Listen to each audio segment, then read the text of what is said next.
In John Bunyan's autobiography, Grace Abounding to the Chief of Sinners, he talked about some poor washerwomen who lived in such a way that it left an ember in his life. Preachers have been using this paragraph I'm about to read as the illustration for evangelism for 300 years.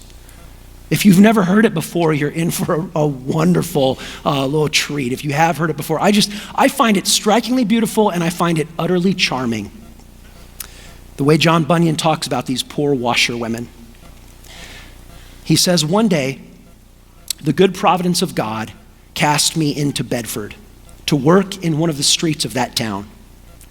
And I came to where there were 3 or 4 poor washerwomen sitting at a doorway in the sunshine and talking about the things of God. And I became willing to listen to their talk, and I drew near to hear what they said.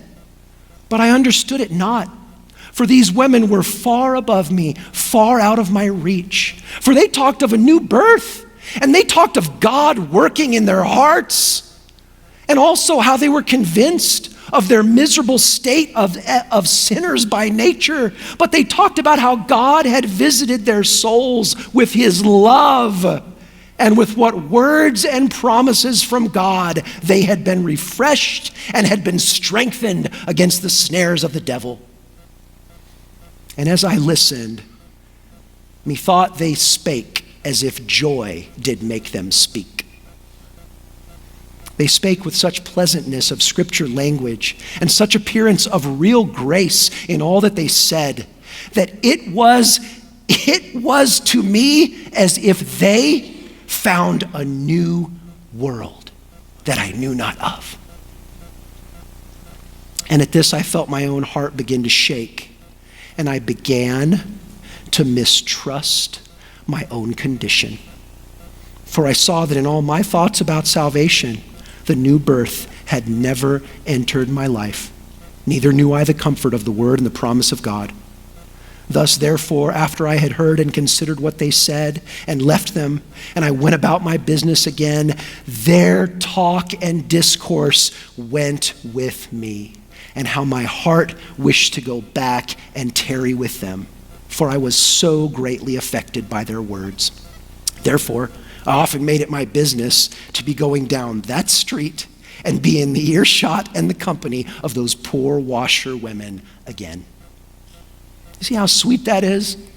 Perhaps my favorite thing about that is these are unlearned washerwomen. The conclusion of this sermon is not to get you to sign up for an apologetics course that's going to teach you Greek and 28 arguments. Just live so that your life leaves an ember. And be a person who's so sweetly close to Jesus that when you speak, it is as if joy makes you speak. And when people go from your presence, your talk and your discourse and your joy goes with them. And they wonder, what world have they found that I have yet to find? Live in such a way as to leave an ember, a spark, a longing in other people's lives. If you pray this way, and you're involved this way, and you live for God's glory this way, and you pour over scripture this way, then in Jesus that'll happen for each and every one of us.